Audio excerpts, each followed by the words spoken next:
Hey everybody, it's Ahmed mostly here, and we're gonna play a bit of Xenoblade Chronicles. I've actually done a long play of this, or let's play of this in my personal channel, but I'm gonna put this on the Project COE channel actually. Haven't played this in a while actually, it's been a couple of months. I've actually played the UK version for like 70 hours, and I'm still playing it right now. But in honor of the US release, I decided to continue my playthrough. It's gonna be like, this video is gonna be like a playthrough slash video review, since I recently wrote the review itself for my site at Project COE, or our site in specific, so this is sort of the like a accompanying video of my written stuff. There we go. Last time I played this was 5 months ago. Anyway, let's go. I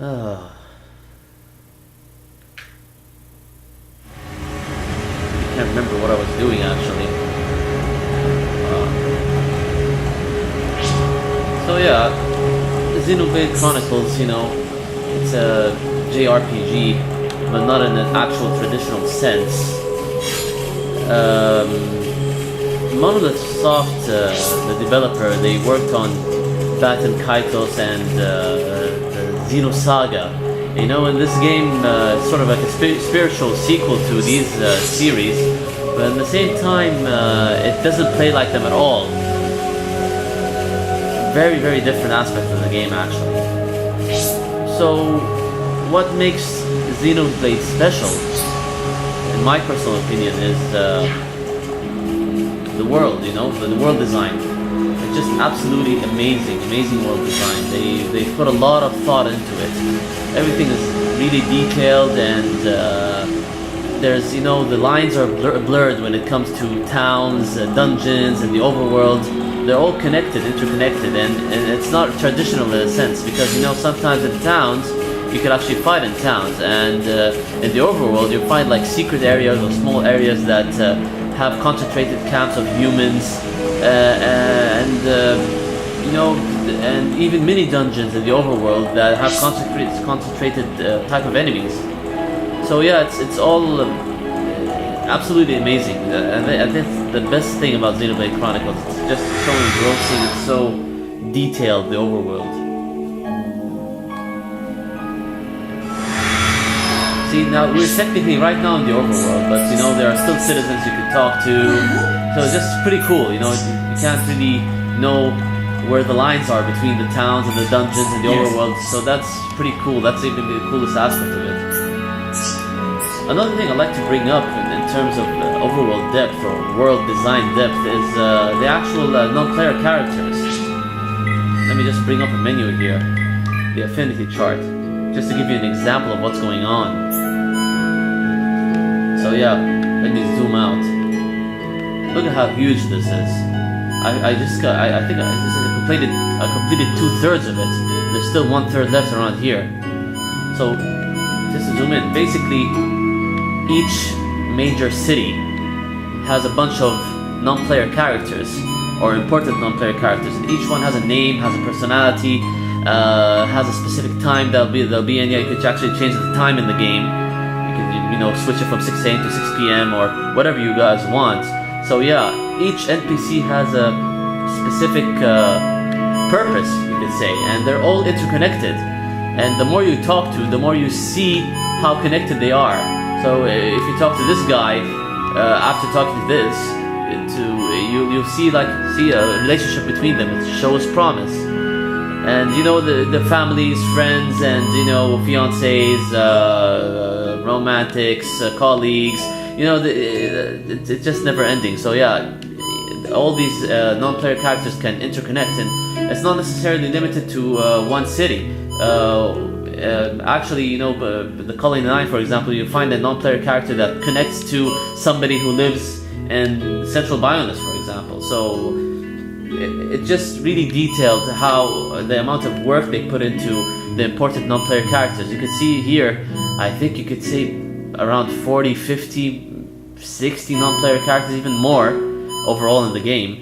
And it's just really engrossing how you can talk between them and actually get to know them, and you make their relationship between them stronger. And the way to do that is they'll give you side quests, and these side quests, depending on the context and where you do it in the game, will make the relationship between specific non-player characters stronger.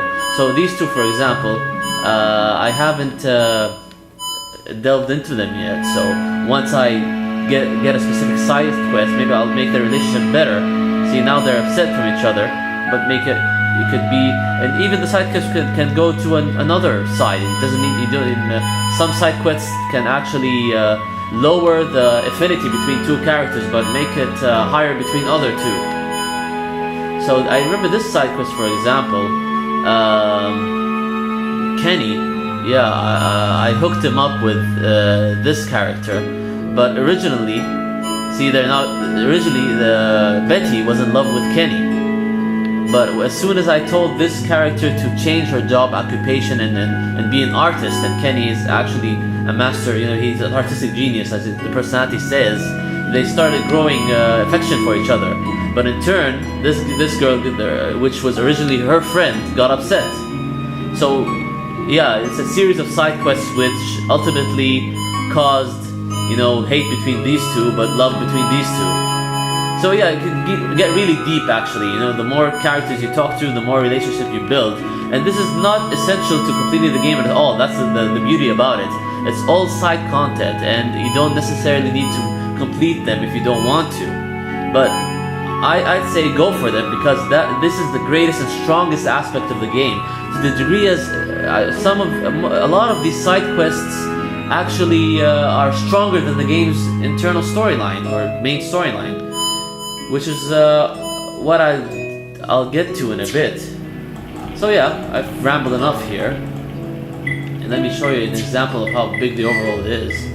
Let's go to, where's the map? Map. Haven't played this game in a while, so yeah, area maps. So see, the developers were so confident in their worlds, they actually put in a fast travel system from the beginning of the game. So you just go to any area and just simply click here, and you're just gonna, this is the first town, Colina 9. I'm actually not there. So yeah, it just warps you there immediately, which is pretty cool.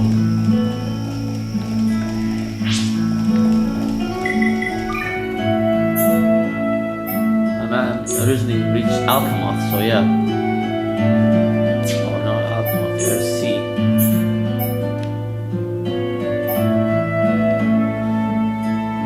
Where I'm supposed to go, but I think it's... So yeah, that's how big the game is. Just pretty cool. And I've just, put in 70 hours into it, and I still haven't... I'm in 2/3 into the game, so I find that to be, a really strong aspect. The world design in specific. So yeah, that's the best thing I enjoy about the game in general. Another significant thing about the game, as I was saying, is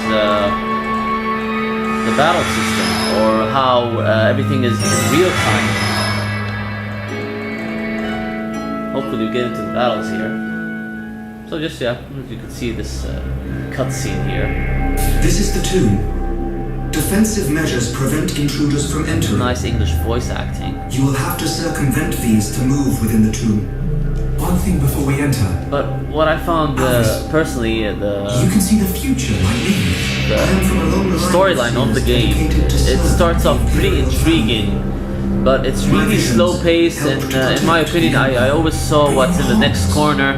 Yes. It's actually the worst aspect of the game, the storyline. It's not as engrossing as I expected it to be initially. And my ability to see the future is... And it's just, even though the English voice acting is really strong and well done, I don't see it as a really strong aspect of the game. I don't know, it's like, they should have focused on the world more than the Shulk, because Shulk, it rubs me off as not generic, but he has a generic background. Much use as a He seer doesn't have in parents. He was discovered mysteriously with the sword he has on his back, and he's the only one who can use it right now. What a lucky coincidence. We don't know why. So yeah, it's just, you know, the guy with the mysterious I've past, seen you use generic Monado. storyline. The Monado has been passed down the Imperial line for generations. But at least the English voice acting is pretty strong. It is compelled to do its master's bidding. Magnified greatly, it has the power to control the very fabric of our world. Ether, control the ether, Got more and plot you here. will. Perhaps due to that power, the High Emptier sealed away the Monado for centuries. Eventually, it found its way into the hands of the Homs, and then you, Shulk. A coincidence, Spoiler alert. or something more.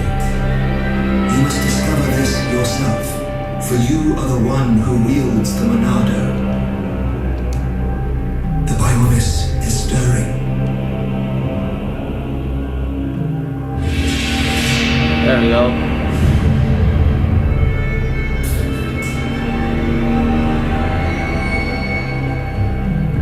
Going into the tomb to rescue one of my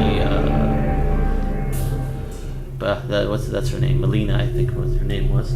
That's actually makeup in her face. She doesn't look like that throughout the whole game, so What trials are luckily. waiting, I wonder? I must not lose focus.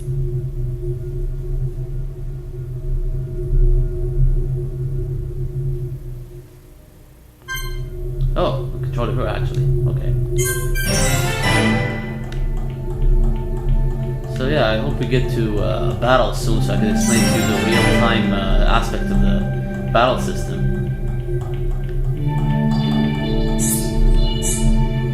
Verification device, huh? Okay.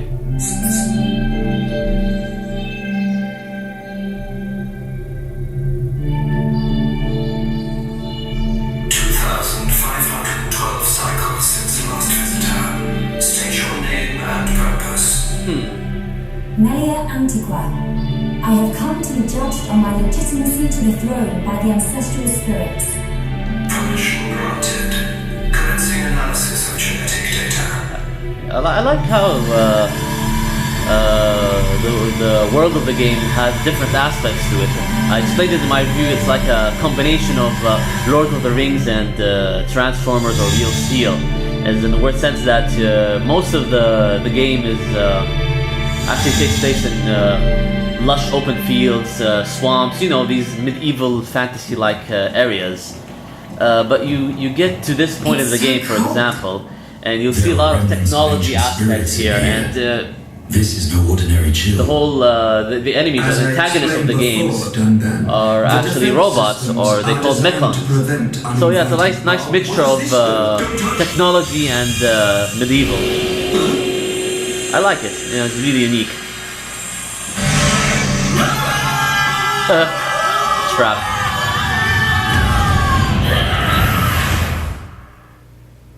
Serves them right. I think it too. See, it's a mixture of technology and mystical, magical stuff. So yeah, it's pretty interesting. Deal damage by firing elementals. I'm alone. Fire elementals after summoning them. Okay. Cool.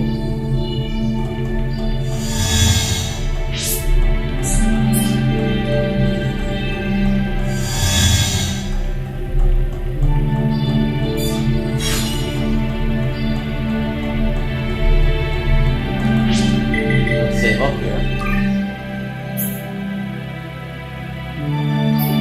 We'll save here.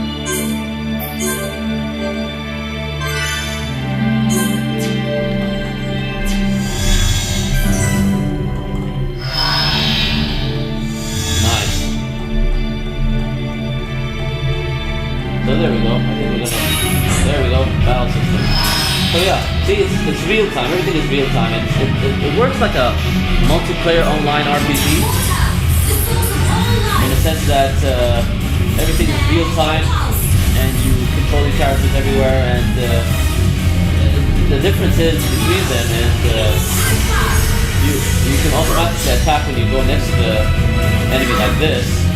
But in order to use your abilities, there are finite abilities actually. So as you can see, they're blacked out as soon as I use them, and there's a cooldown aspect to it. So as soon as a specific time goes by, you could use your ability once more. There's no MP here per se, no magic points, but the difference is when you level up these abilities in specific, as I'm going to show here, it's a pretty in-depth system. It's sort of like Star Ocean when it comes to depth, but not quite as the Disgaea levels of depthness, so it's not as overwhelming, but it's overwhelming nonetheless. So as you can see here, the more you level up these abilities, the more you see, when I level up this, for example, the cooldown becomes less and less, so you could use your ability once again in 51 seconds instead of 54. So yeah, that's what I like about it most. And you actually really deep skill tree system in which it gives you like additional abilities that you can use, but I'll show you more of this later because you need multiple characters because you could actually link between these characters. Yeah, you could actually do it here. So yeah, as you can see here, you could other characters have specific skill trees of themselves, but you could use their skills here by linking them. For example, see, this is the skill tree of let's go to the skill tree of Shulk, for example. Let's go to Dumban. See? So this guy, I could, link his skill onto mine. It's pretty in-depth and pretty cool. Okay.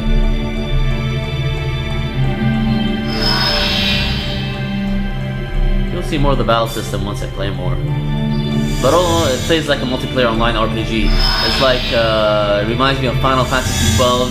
If you guys played White Knight Chronicles, also the Dot Hack series, these games that imagine themselves to be online, but they're not actually online. They're all offline RPGs which act like multiplayer online RPGs. So yeah, a lot of the MMO aspects rub in here. So yeah, in that sense, there's a lot of Western influence in this game, but at the same time, even though it's Western influence, it still has that Japanese feel to it. It doesn't lose that Japanese feel. It's still like a JRPG, but with Western influence. I can't really explain what exactly makes it Japanese, but it does feel like a Japanese game. It just has a Western coating, so to speak.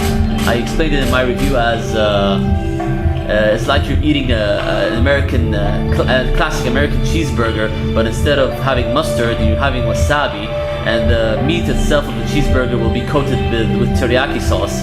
So yeah, that's the basic explanation of how I feel of this game in general. There we go, let's go into more battle system. Manifest yourself. It's flowing through me.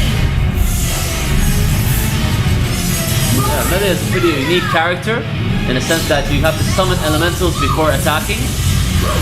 See, these are the elementals here, water and fire and electric. So you just summon it and then attack by pressing here in the middle. You could summon multiple elementals, electric and fire, and then throw everything. There we go, that was easy.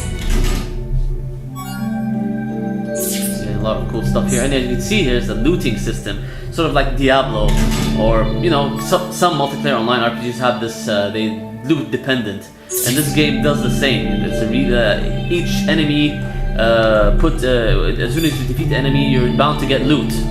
You always get a treasure chest with an enemy, and it's pretty in depth, and I like that aspect of the game. It doesn't get boring, because even though, for example, get multiple recurrent loots, you can actually go and sell them in the shop, so you're not losing either way.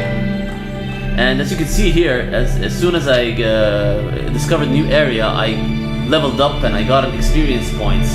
So essentially, everything you do in the game nets you experience points. Anything, discovering a new area, finishing side quests, it's not just battling your way through in the battle system.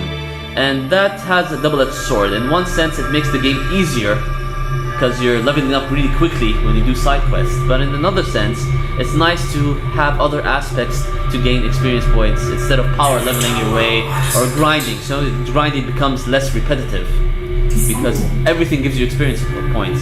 So that's a cool aspect of the game. Think of me as a recreation of said ancestor, possessing his thoughts and speech. But he passed away thousands of years ago. Do not mistake me for a living being.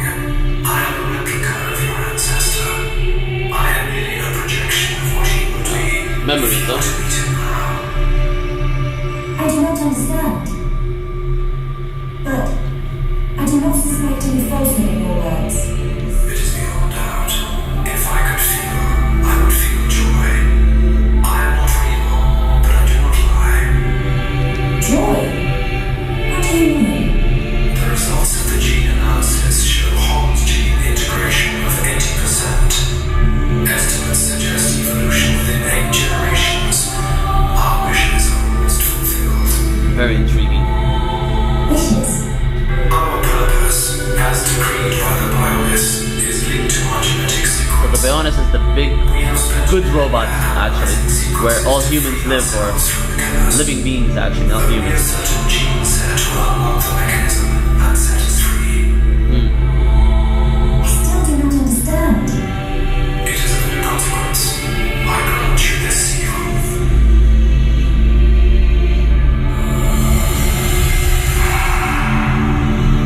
Is this? It is you who will rule the Hyentia, and likely be their last. Revealed ancestor,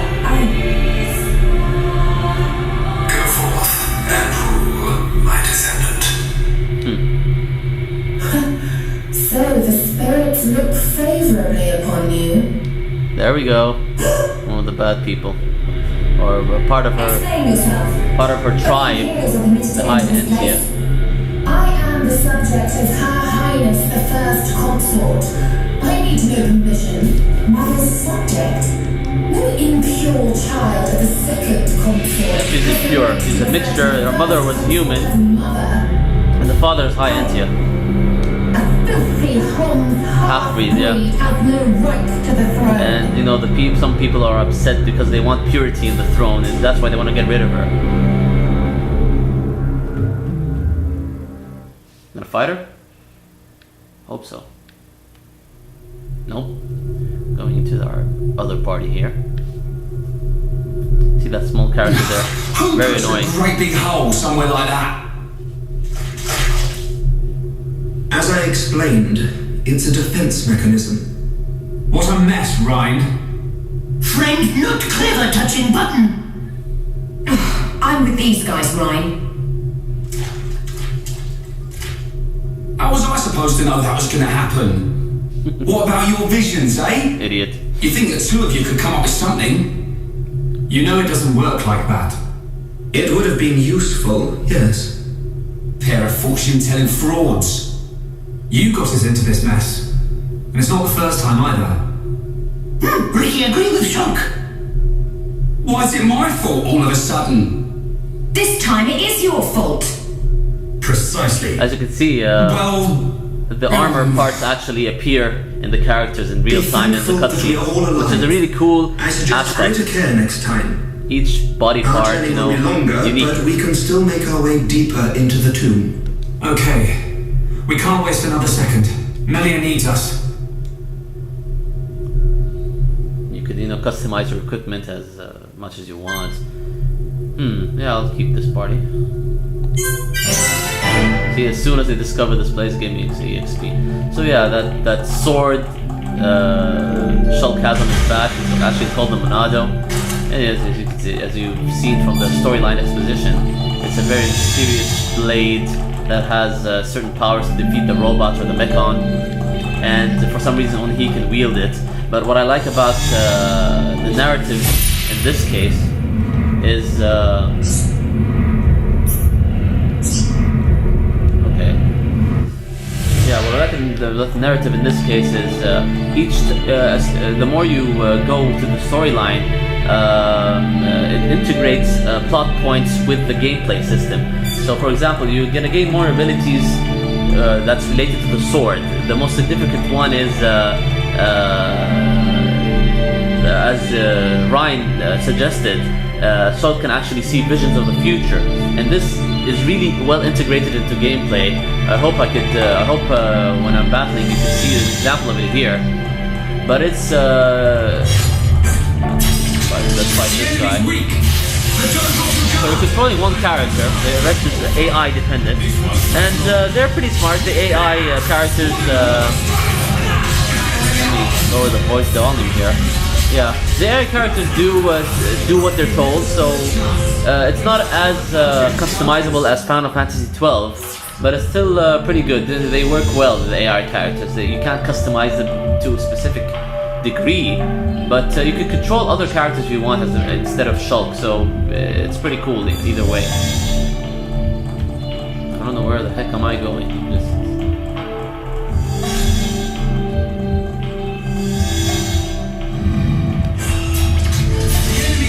kill them. See, everything is real time. It's pretty cool. And I'm gonna use this ability. This is another power. Let me get anybody to damage the robots. A bit confusing, but you get the hang of it eventually.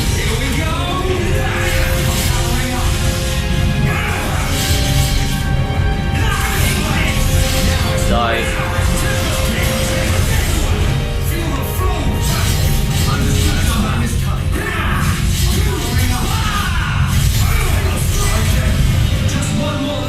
Yeah, it actually controls what the characters do in general. If I press the R on the control pad, you'll see on the right side of the screen, it gives you options: focus attacks, engage at will, or come to me. So that's the limit of how you can control the AI characters.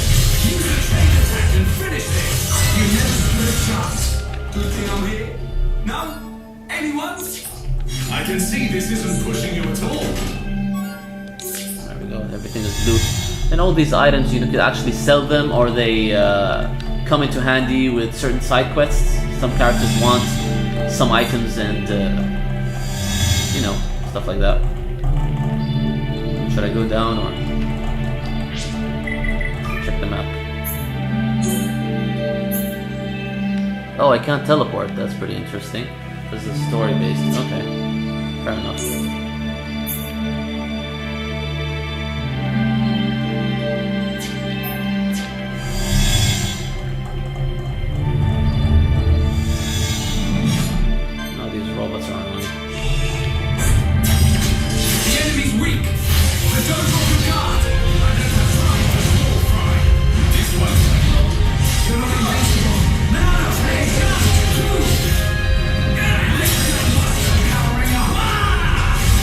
Let's show the example of the chain attack. So yeah, as soon as the bar fills up on the top left of the side, you could actually initiate the chain attack, in which you pick an ability, and then your comrade will follow up. And as you can see here, I picked a pink ability and I followed up with a green ability. And what happens here, certain colors inflict certain status, and the pink usually inflicts a break. And what's unique about the battle system here is you could, as soon as you inflict the break, you follow it up with a green attack, which will topple the enemy. And this sometimes is key to defeating some enemies and some bosses. So yeah, it's pretty unique.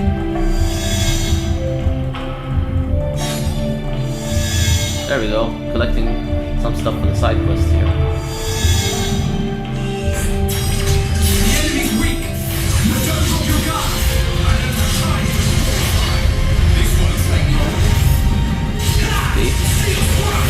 See, we toppled them with the green attack.